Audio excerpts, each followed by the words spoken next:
ക്യാമ്പസിൽ തുടർച്ചയായി ഉണ്ടായ പ്രശ്നങ്ങൾ അക്കാദമിക് പ്രവർത്തനങ്ങളെ ബാധിച്ചെന്നും അധ്യാപകർ നിലപാടിൽ ഉറച്ചുനിൽക്കാത്തത് പ്രശ്നങ്ങൾ രൂക്ഷമാക്കിയെന്നും എസ് എം ഖാൻ റിപ്പോർട്ടിൽ പറയുന്നു. അധ്യാപകരിൽ ഭൂരിഭാഗവും പൂർവ്വ വിദ്യാർത്ഥികളായതിനാൽ ഉത്തരവാദിത്തത്തിൽ നിന്ന് ഒഴിഞ്ഞുമാറി സമരത്തിന് ആവേശം പകർന്നെന്നും വിമർശമുണ്ട്. അക്കാദമിക് ഡിസിപ്ലിൻ കമ്മിറ്റിയുടെ ഇടപെടൽ ശക്തമാക്കണമെന്നും റിപ്പോർട്ടിൽ ശുപാർശയുണ്ട്. എസ് നാഗാനന്ദൻ, അൻഷു സിൻഹ എന്നിവരാണ് സമിതിയിലെ മറ്റംഗങ്ങൾ.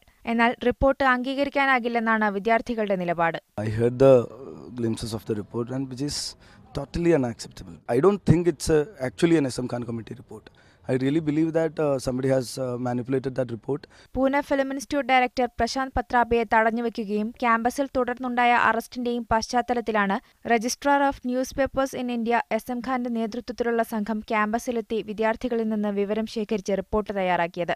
സമരം തുടരുന്ന വിദ്യാർത്ഥികളുമായി വാർത്താവിതരണ പ്രക്ഷേപണ മന്ത്രാലയം ഒക്ടോബർ 7-ന് മുംബൈ ഡിവിഷനിൽ വെച്ച് 3ാം ഘട്ട ചർച്ച നടത്താനിരിക്കെയാണ് റിപ്പോർട്ടിലെ വിവരങ്ങൾ പുറത്തുവന്നിരിക്കുന്നത്. മീഡിയ 1, ഡൽഹി.